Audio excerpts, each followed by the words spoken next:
Welcome to the About Sex podcast. I'm your host, Angela Skirtu, and you can find me at www.aboutsexpodcast.com or www.therapistsinstlouis.com. Now, today we're speaking with Jenelle Marie Pierce, who is an executive director of the Sti Project, an adjunct, I don't know why I said adjunct professor, and spokesperson for Positive Singles. Hi, Jenelle. Hello. Thank you so much for having me.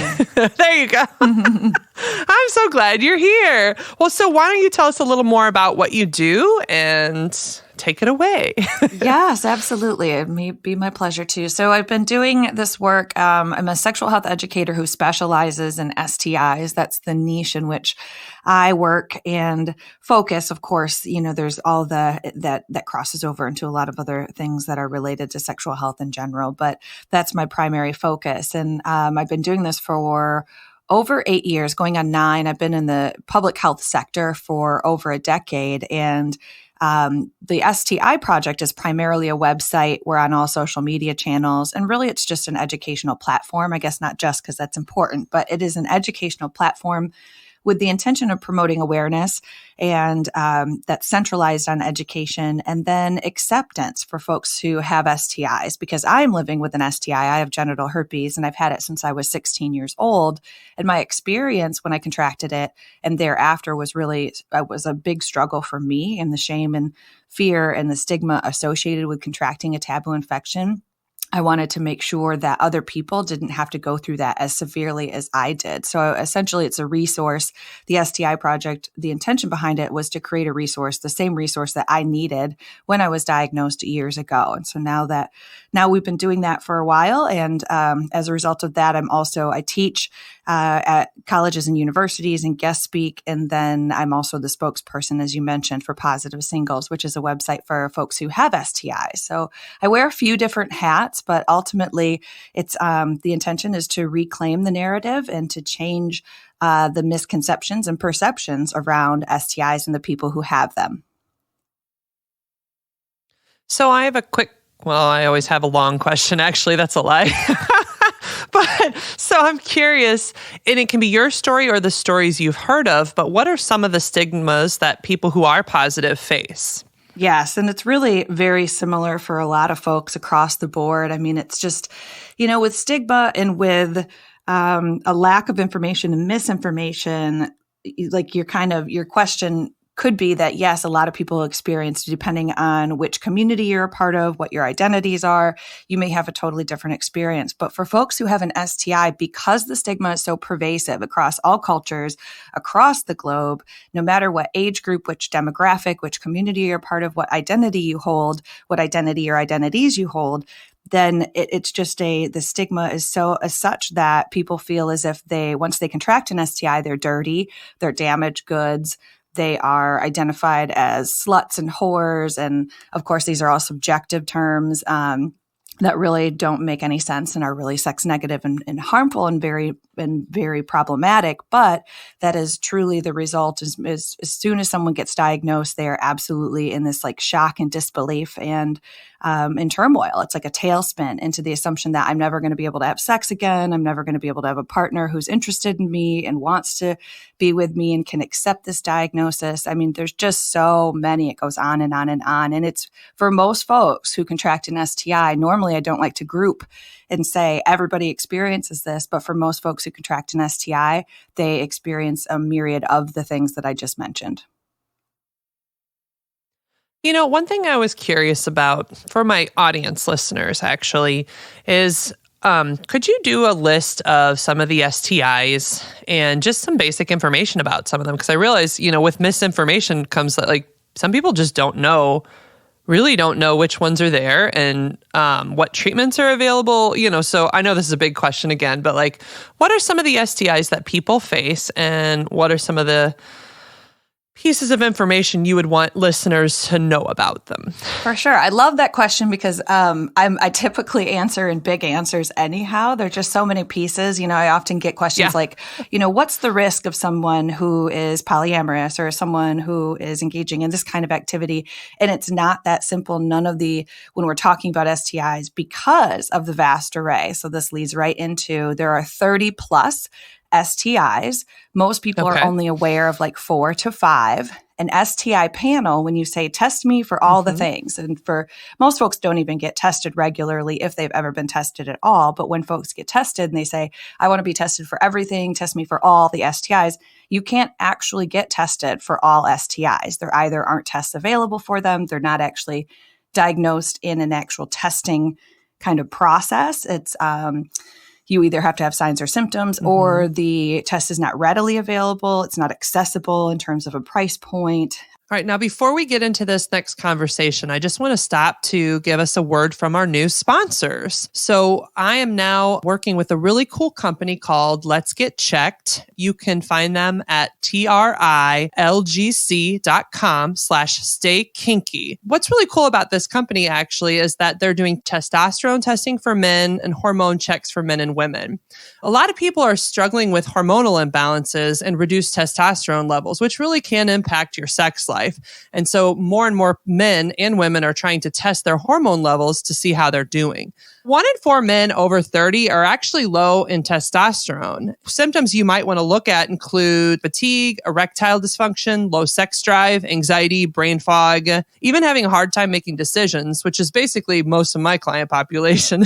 Just teasing. But I mean, enough of you who come see me are actually really struggling with testosterone levels and your sex drive. So what's cool about this group is you can pick from either a male hormone test kit, a female hormone test kit, or an STD test kit. And what's really cool is they send it right to you in your home. You do what you need to do to take the test. And depending on what test you use, you'll either have to do a blood sample or a blood sample and a urine sample. And then you send it back and everything's completely confidential. And basically, they deliver to your home, they collect your sample, they review your results for you. So depending on what happens with your test, they may provide a prescription in some cases. Usually it would only be for something like if they're treating STDs. If you do end up having something longer term like hormone therapy, then you'll likely be referred to a longer term provider. But at least you'll know where you stand. So it's really cool. Your results are available and they'll be reviewed by a physician. And then a nurse will contact you for a consultation over the phone. The Let's Get Checked laboratories are CLIA approved and everything is completely anonymous. So again, that website is trylgc.com/staykinky and use the coupon code STAYKINKY to get 20% off.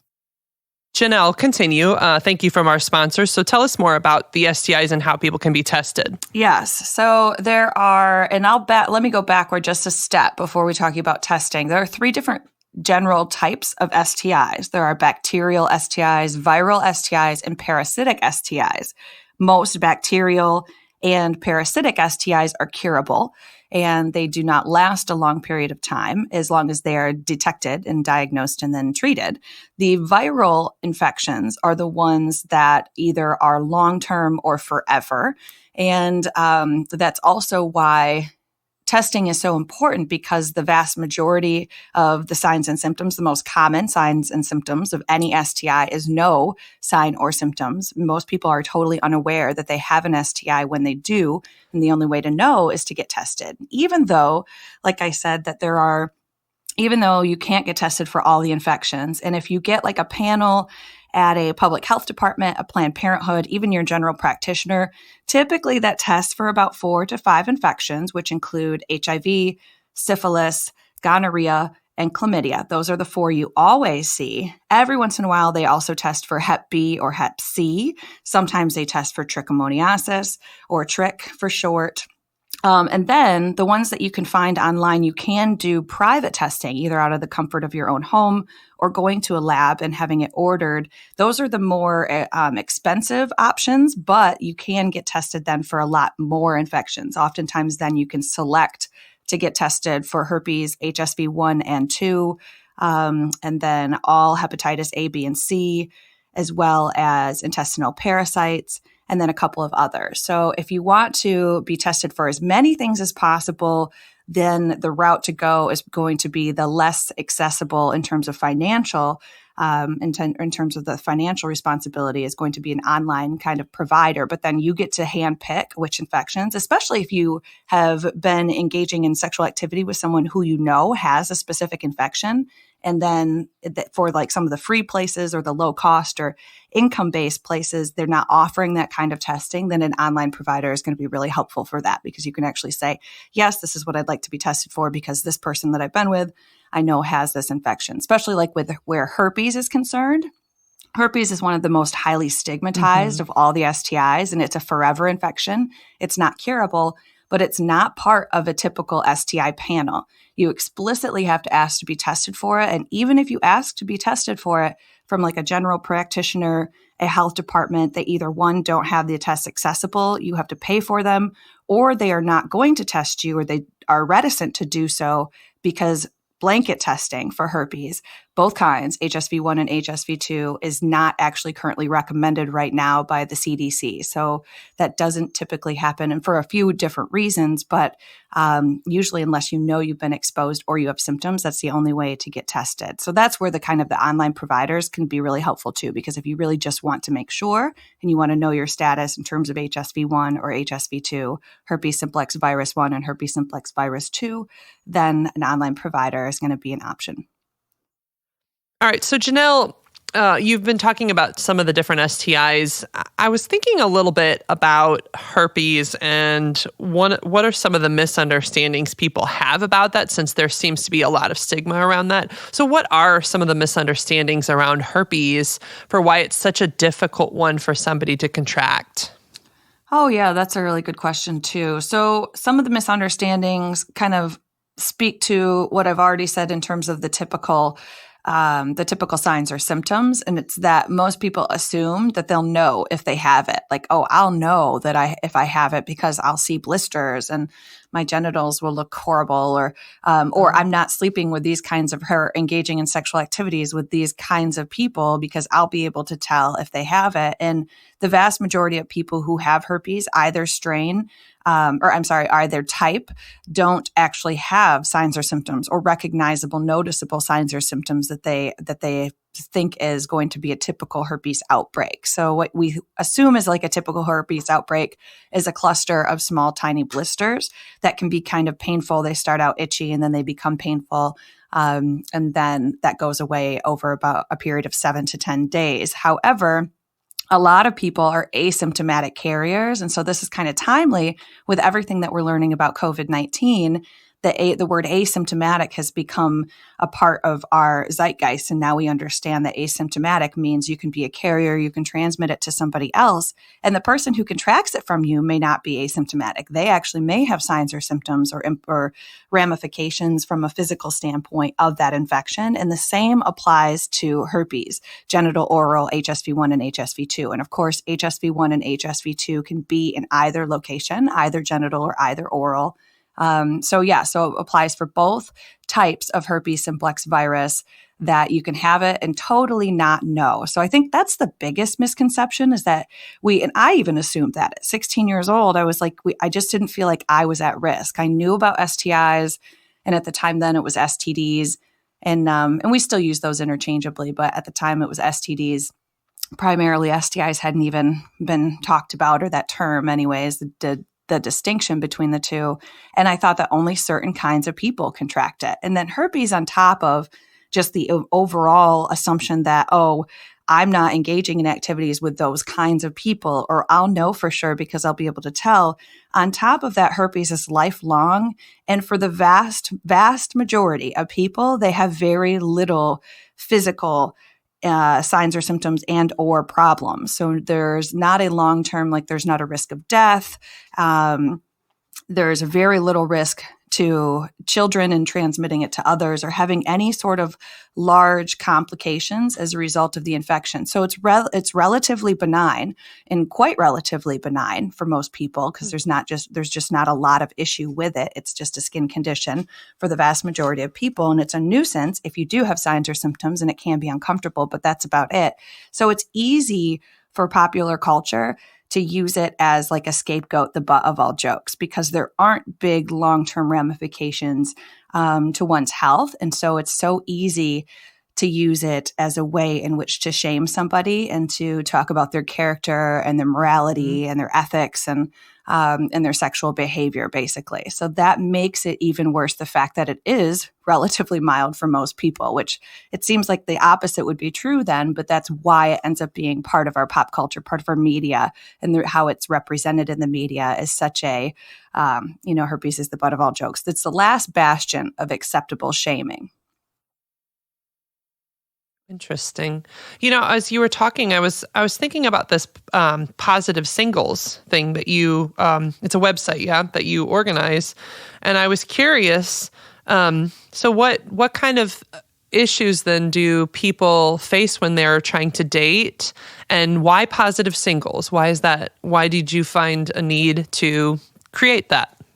Well, I didn't create it. Positive Singles has been around for longer than I've been actually doing this work. Positive Singles is a dating platform specifically targeted to help support folks who have an STI. So basically, the number one fear that when anyone contracts an STI, and then I do individual consultations and we do interviews on my website and on the Sti Project. The Sti Project is what I created. And so I just am a spokesperson on behalf of Positive Singles.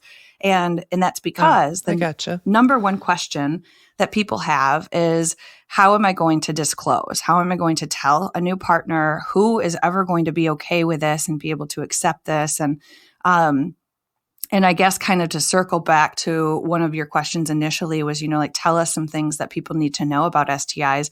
The vast majority of people, over 80% of all people of all sexually active people contract an STI at some point in their lives. So the idea then that I didn't even know that. Blows your mind, right? So interesting. I don't normally. Okay, that's good to know, because it's all of us. Yes. And that's fine. I'm just wanting to know that. It's so true. And the vast majority of people don't realize it. Everyone feels so isolated, and they feel like they're the only ones. They're the only ones in their social circles. They're the only ones in their peers, their mentors. Like, they don't know anybody because no one's talking about it. And it's just like, it's so shocking when I first started doing this work, how many people came out of the woodwork and told me their stories. And it's all people who I went to school with, I went to college with, I was working alongside in the healthcare industry. And you just want to, because I can't share that, of course, they're sharing confidential information and pouring it out to me because I'm public about my status. You just wish that everybody else knew, because you could just say, everybody or darn near everybody has had this experience, but no one's talking about it. So it feels so isolating. You feel like you are a pariah. And that's part of what the stigma does. And that's part of why stigma continues, is because of that silence and that shame around these stigmatized subjects, and in particular STIs, of course. But it blows your mind. So normally I don't center on statistics, because statistics can be problematic and harmful if we don't frame them with the correct context. And especially when we're talking about STIs, that happens very regularly when you see headlines about it's an epidemic and they're higher than they've ever been. And they're not actually looking at the fine print and talking about why. Well, they change and they come from different research. Yeah, absolutely. No, there's different kinds of research and there's different bodies that do it, and not everybody is accredited. And you're going to get 50 different when I wrote my book on infidelity, I had 15 different potential statistics on how many people cheated on each other, for example. So it's that's part of what, I think people will use them intentionally to kind of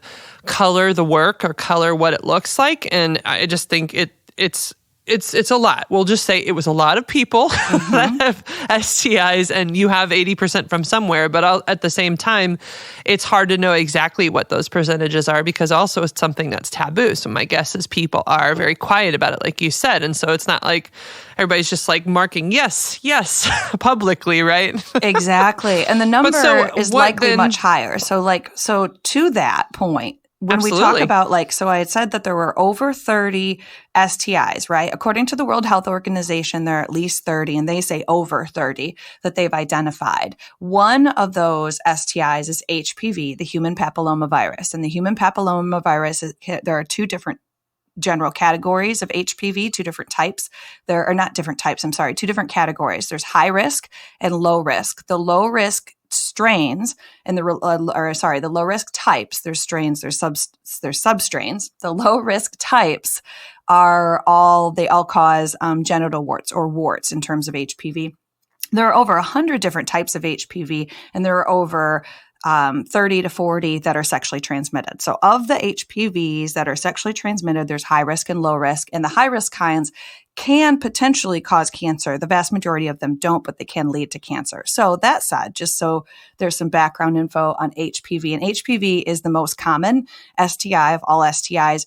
Over 80% of all people contract HPV by the age of 50, all sexually active people. Over 80% of all sexually active people contract HPV by the age of 50.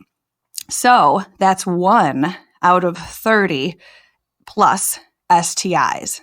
So if 80% of all people of all sexually active people, I keep having to qualify this, of all sexually active people contract HPV by 50, I want to make sure I'm being accurate and not misspeaking. But so then if we add all the other infections, and herpes is super common, and we all add all those other infections, way more than 80% of all people of all sexually active people contract an STI. So that's why it's important to state that, because everyone feels like we know that the vast majority of all sexually active people contract an STI. It's just most don't know it. And so then they contract one, and then to come all the way back, long story short, to your question about dating, that's the biggest fear. Is about dating. It's like, what were we talking about? I've learned that I'm starting to create an image of how you talk, and it looks like a bush, and you start outlining it this way, and then you come back around to the root, and then that's when you get to the question. But it's very important information. So I'm happy with what you're doing. Just keep going. So about dating. I'm so glad. I'm a macro thinker. When I took economics, they wanted us to take microeconomics first, and I like the bigger picture, and then let's bring it down and make it relevant to what we're talking about. Yeah, so you preface everything. You're like, wait, before I answer this directly, I need to give you a full preface and a history. I'm only teasing. I kind of talk like that too, so you're fine.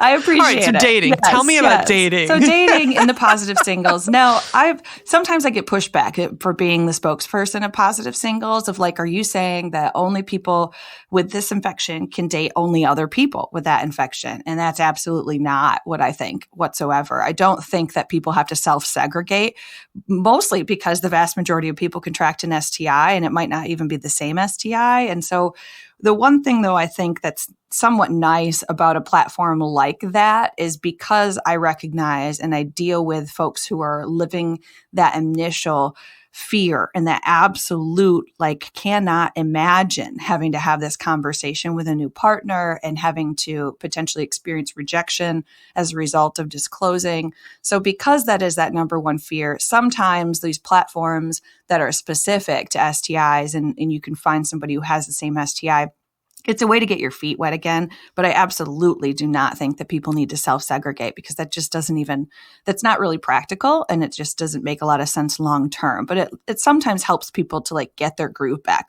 Okay, I'm the same person that I was. This is the thing I have, not a thing I am. Therefore, now how do I start having this conversation in the broader general public? It's a way in which to kind of start it and practice it and talk about it and whatever. Because even on these platforms, yes, you can check a box and say, I have HSV2 and it's genitally located, but you're relying on them to be telling the truth about that, to know exactly that information. And then when have they recently been tested? Have they had anything else? Have they been tested since they've had another partner?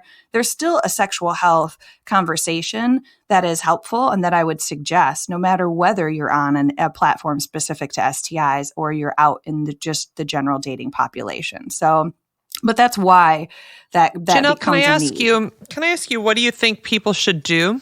Oh, no, sure. So, Jenelle, I'm curious, do you think that, what do you think is the way to bring it up with a new partner? Because I get asked this question a lot, and I don't know if I have the best answer. So, say you are getting your feet wet, as you say, in the dating pool. Whether it's on a group like this or a positive singles website, or even if it's just getting out there and dating again, but trying it on your own, what kind of conversation, what does it need to look like?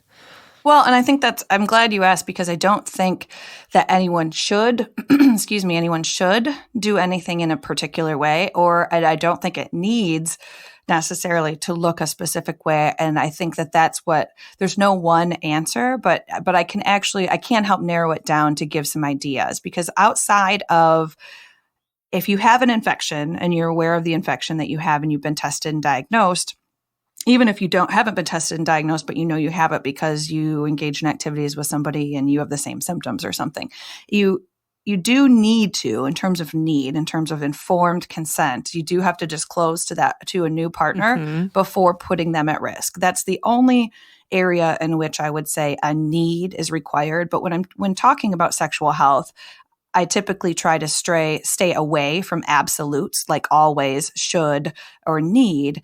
And should actually isn't an absolute, but that's a dictation, like me deciding what somebody else needs to do with their body and for their safety. And so, well, should does sound like shame. Like the reason why should, it's like you shouldn't you do that? Like there's an element of shame to it. That's why that particular phrase kind of comes across that way for people, because then you feel bad about yourself if you didn't do it the way you should have. Exactly. Just to throw that in there. Oh, I totally agree. So even giving general guidelines, but openness, like people really do want to know some words, some ideas. So when you talk to people about that, what are general guidelines, but not like you should do it this way? Because I'm definitely hearing you're saying it's okay, like do it in whatever way feels right to you. And people still need words. Yes. So what do you think are helpful approaches? So how do we marry those two ideas? Right, exactly. So there are two general schools of thought in terms of disclosure around disclosing your STI. Some people really like to do it right up front, right out the gate, whether it's on an STI dating platform or it's on their Tinder profile, or the moment that they meet someone and they start to even feel a slight bit of interest, or especially in a casual hookup environment, putting it right out there right from the start and then letting that person decide, do we continue to move forward? Some people prefer that. There's two, and it's 6 to 1, half a dozen of the other, because there's benefits and negatives to both. The other approach is waiting until you've established a certain level of trust and a certain level of interest in that potential individual or individuals, and then disclosing. Of course, before you engage in sexual activity, but still waiting for that relationship to develop a little bit. And again, for the trust factor to come into play. And so when we look at those two options, sometimes the benefit of doing it right out the gate and up front is that the individual who's disclosing has, at that point, in theory, has less of an emotional investment in that other individual or individuals. And so the risk to them emotionally, if there is a rejection, is lower. However, there's also an additional risk if you don't know that person or persons very well, and if you don't want your status being shared very publicly or with a lot of people. So there's a concern that if you don't necessarily have that trust established at some level, then they may end up telling someone in your social circle or somebody else or whatever. So that can go in both directions. And then the same applies in the other way for if you've already established some level of interest as well as trust. You may be a little bit more emotionally invested. It may break your heart a little bit more if that person decides not to move forward. But then at that point in time, you may be able to feel better about sharing that information and having it not be broadcasted publicly or just even within groups and social circles and things. So that's the general idea behind the two approaches. And then the conversation, I think I usually there's 8 tips that I think is important when we're talking about having that discussion. And first, it's, of course, disclosing to someone before putting them at risk. Then making sure that you're fully clothed and sober when you're having the discussion, and not because you can't engage in activities with substances, but that's a separate side conversation. But when we're talking about disclosure and fully informed consent, we need people to be not already physically engaging and not already mentally altered, to be able to make that decision and say confidently whether or not they want to move forward. Then I say pick an environment. Yeah, Jenelle, just to throw something in there about that. Sure. Hold on. Keep that thought. But I want to throw something in there for why. I think once people start to engage, we all know that your filters kind of go away. And then sometimes if you were fully like fully sober and you're thinking about that, you may decide to wait. But like when people have been drinking for a while, they'll be like, all right, it's fine. Like just think of making better decisions or at least conscious decisions about what is best for you in that situation. But when drinking, I know it is a separate conversation, but it's just an important one that I want to make sure is coming out there. Like, people need to be having consensual conversations while still sober. All right, continue. Yes, totally agree. And the same applies with clothing too, because once you already start, the chemicals change in your body once you already start engaging in sexual activity, and clothes start coming off and you're already sharing your body and touching and going to that level, then again, your decision-making changes. So both of those things are important. Now, once you've established a relationship and you decide to make decisions while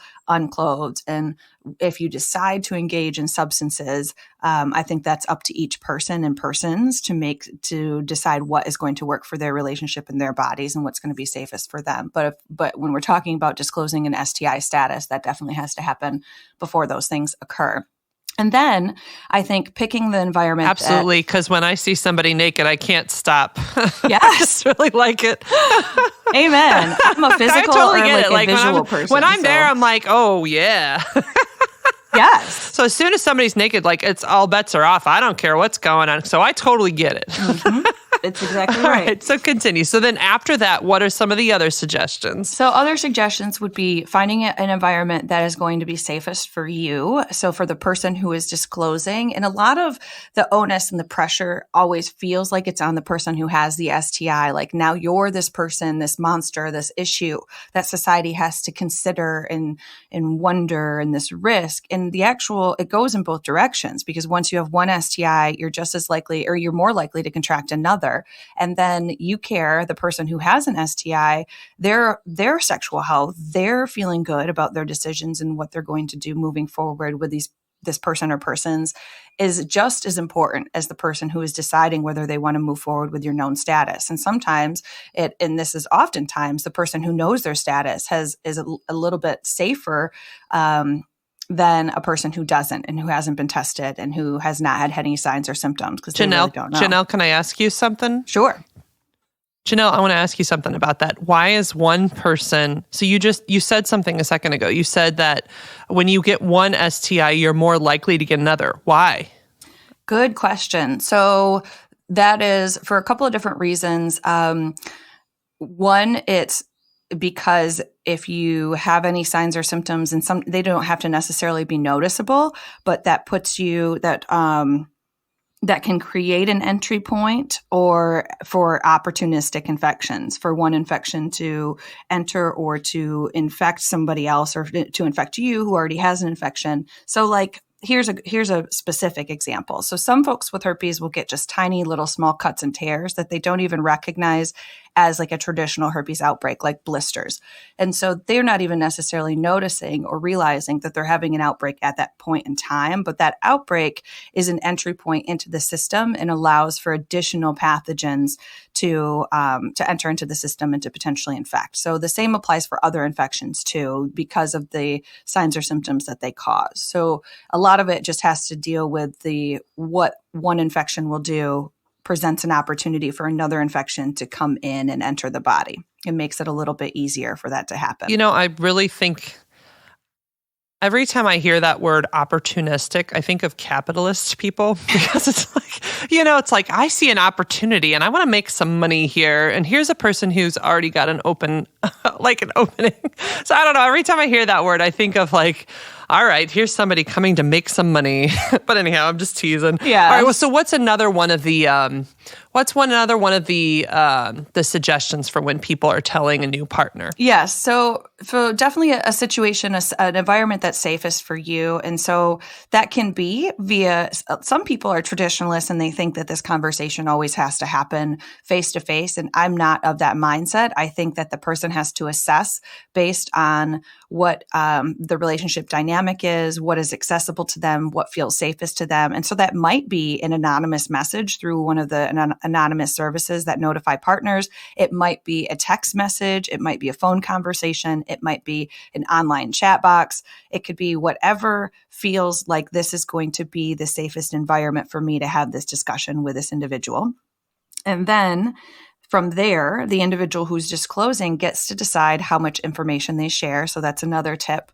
And the reason I say that is because a lot of times I answer this question regularly just because this is what I do for a living, but people will say, well, who did you get it from? How long have you had it? When did it happen? What were you doing? Why did this happen? And they start asking questions that aren't necessarily relevant to that current situation and that current relationship. And really, the person who's disclosing all that, the only thing ethically that they are responsible of disclosing is their status itself, that I have this infection. And whatever else they want to share is entirely up to them. They don't have to tell the person how many partners they've had. They don't have to say what kind of sex they were having. A lot of times people don't know those answers either when they contracted the infection and exactly how and from whom and so on and so forth. So that's important to empower. I think it's important to empower the individual who has the infection to let them know that the information about their sexual history is theirs unless they would like to share it.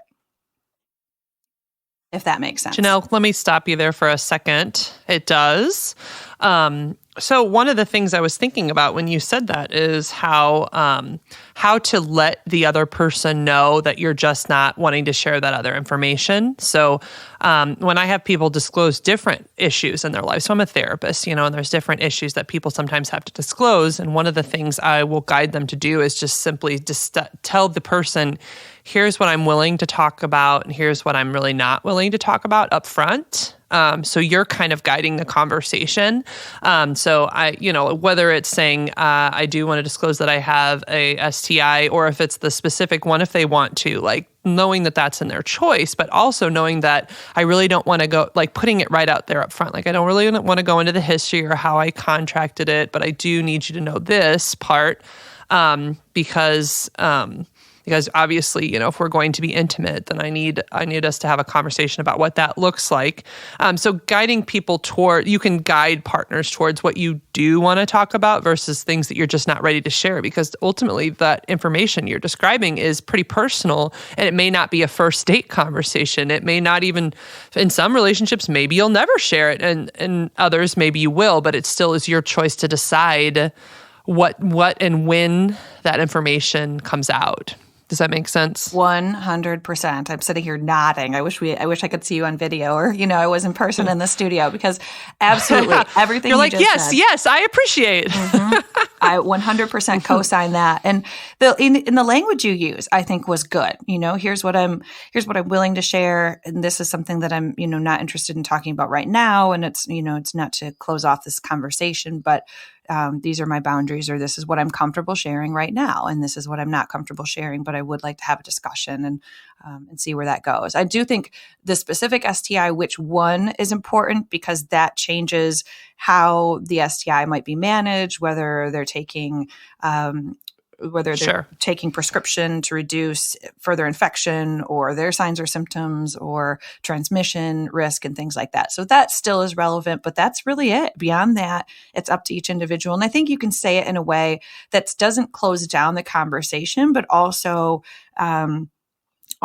is an empowering, strong, and taking your own autonomy back of your body and what's going on in the decisions that are being made for yourself and others. And it's not just people who have an STI, like I said, feel so much like they just hope that maybe somebody will accept it. And if that person is even willing to consider it, then they just have to do or say whatever it is that this other person wants, because they're just so darn lucky that somebody was willing to even have this conversation with them. And that's not the case, because going way, way back, but because we know so many people have had an STI, and so many people are living with long-term or forever infections, that then we'd all be single. We'd all have zero partners ever if it were so unlikely for somebody to be accepting of that and want to move forward. And so we know that that's not the case. So we don't just have to accommodate and submit to whatever this individual or individuals might be interested in or might want to talk about, just because they are interested in having that conversation to begin with.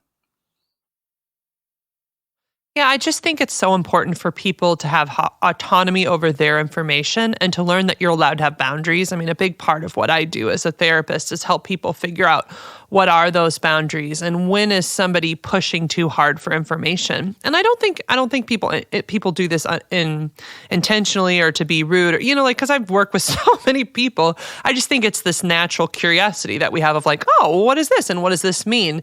And with working with so many people who are dealing with so many shameful different issues, like that's kind of my job, right? Is recognizing that like when people feel in control of how they give that information and how they share, but also like giving people guidance on how they can help them or be supports, that seems to help them a little bit more than feeling like one of my number one questions for multiple problems is, what do I need to say or what should I not say? Who should I tell? Who should I not tell? When? Why? Like I've just heard that conversation about like 10 different things. So anyhow, I love that you're mentioning that. And I'm just asking you, so we are getting close to time on the episode. So maybe one or two more. We might not get to the end though, just for your awareness. Yes, Jenelle. and actually, so what is one or two more suggestions? We're almost at the end of the suggestions. So the good news is, even though I tell these long stories and answers, we're actually almost at the end of this conversation or this part of that, the disclosure conversation. So the other suggestions would be to do your very best to stay calm and confident. And this doesn't always work, especially with folks who are newly diagnosed. And if you are emotional, it's okay to be emotional and to experience that. And however it is that it comes out, you're authentically, that's okay. But the more that you practice and the more that you have an opportunity to have the conversation, the easier it is to even abide by that or even try to encompass that tip into your disclosure conversation. But part of the reason why staying calm and confident is beneficial is because that also showcases to the other person or persons that this is not the end of the world. It's not as melodramatic as our culture would have us believe, and that it doesn't actually really impact or change a whole lot of things, or it doesn't have to. And so at this point in time, you just need to have this conversation like a sensible and responsible and thoughtful individual, the thoughtful and sensible and responsible individual that you are. So that's third to last. Then I say share a resource or two, one that is like a vetted factual, like the CDC or American Sexual Health Association. And then I also think another one to share that's helpful is usually like an advocacy platform. It doesn't necessarily have to be my own, but more like a storytelling that provides a human piece to this very oftentimes sterilized and clinical conversation. And so that helps to open minds and just give a different perspective other than just the factual stuff that we see regurgitated over and over. And then lastly, allow that person space and respect their decision and try not to take it personally as best as you possibly can. That's easier said than done, of course, but it usually is not a reflection of you and your value, your worth, your desirability. It just has a lot to do with their knowledge, their information, where they wanted to head with the relationship. And they just plain and simple just might not be ready for that. And that's okay. There will definitely be others. And that's just one individual or individuals, one occurrence in a result of very many that can actually possibly happen. So Jenelle, I just want to teach a little lesson on how to not take things personally, actually, because it's something I've been working with a lot of clients on. And so one skill for anybody who's listening, who's trying to figure some of this out, like how do I not take it personally? Because it still feels personal, right? One thing to do is practice a lot of self-compassion for yourself, like compassion and self-compassionate thoughts. So I've been thinking a lot about this. So compassionate thoughts and very loving thoughts sound like, hey, you're doing the best that you can. It's okay that this hurt your feelings. It's okay that this didn't work out for you. Because these are the things that, like, you have to think of what counters the internal monologue or dialogue that people are telling themselves when they get rejected. So when people get rejected in any way, shape, or form, the inner monologue sounds like, oh God, they didn't like me. I'm a terrible person. Maybe I'm not good enough. My darn STI is just, and they might say damn. I mean, honestly, most people cuss. So it's like, so this is my fucking STI and I'm never going to get, so think of all the negative, almost abusive self-talk that people are doing internally, essentially. And that is what is taking something personally. And so when you work towards, it's okay to be struggling with this. So it's okay to be sad that this isn't going to move forward. Everyone feels lost when they're feeling rejected. Everybody does this, so it's okay for me to feel this for a time. I will be able to move on, even if I'm not moving on now, even though if I'm hurt, like it's okay to take some time to grieve this loss. Like it's all so compassion talk is very much like deeply accepting whatever feeling you have, showing a lot of love and support. The way I kind of think of it is like if Danny Tanner from Full House was talking to you and trying to encourage you and deeply love and support you. That's the language we all have to work on giving ourselves. And I mean the Danny Tanner on Full House, not him as a comedian, because a comedian, he's kind of a jerk. That's so funny. But in the show, what he would have said to Steph, it's okay, Steph, but like talk to yourself. And like, I know it sounds silly because people are like, what do you mean talk to myself, Angela? But like, we all talk to ourselves. We have that self monologue, and people who are really deeply compassionate towards themselves are able to move forward quicker and less painfully than people who are really abusive and like beat themselves up inside. So any final thoughts you want to share, Jenelle? Because we are definitely out of time, but I have loved the talk. I feel like I could talk to you for hours about this stuff. But just a final message to any people listening. Yeah, it actually piggybacks off of what you were saying. I really appreciate your language around this because I think it's so helpful. And I've said this before, but it really makes sense with what you were just saying, is that it's okay to feel crappy. It's okay to feel really awful about this diagnosis and to feel like you don't know where you're going to head and what's going to happen next. And even sometimes you might start to move forward and feel really confident and strong and empowered again and autonomous in yourself and your body and who you are. And then you revert back like a rejection, somebody who doesn't want to move forward or someone or someone's. And then it brings you all the way back to almost like your child self and that the Danny Tanner comedian who's saying these horrible things, really crude.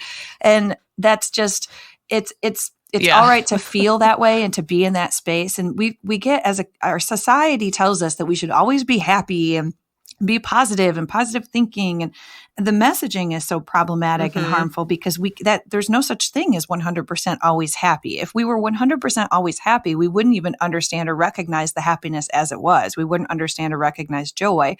So we have to have those ebbs and flows, and you have to be able to sit in that space. And it's okay to feel crappy. It's just not sitting there forever and then saying, what do I need going forward? How do I move forward from this? And how do I acknowledge and respect that these feelings are happening? But bad feelings aren't bad inherently. It's just what we do with them that can make them bad. So if you're not going to do anything with them and you just stay there, then that can become bad and it's harmful for you. But it's also okay to feel just like total junk. And then to know that, and then to acknowledge that and to honor that within yourself, I think is so helpful, because even just recognizing that and saying that in our verbal and our mental self-talk, I think helps us move forward faster in a way that's more empowering, so that we feel better about having felt bad, if that makes any sense. So that would be, it's a long last thought.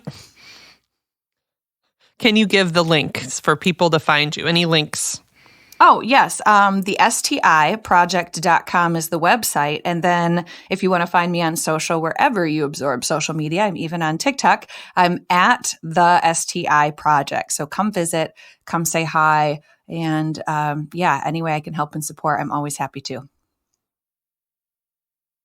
All right. Thank you very much. And this has been the About Sex Podcast at www.aboutsexpodcast.com. And you can also find me at www.therapistinstlouis.com. I want to thank you, Jenelle Marie Pierce, for joining me. And to all my listeners out there, stay kinky, St. Louis.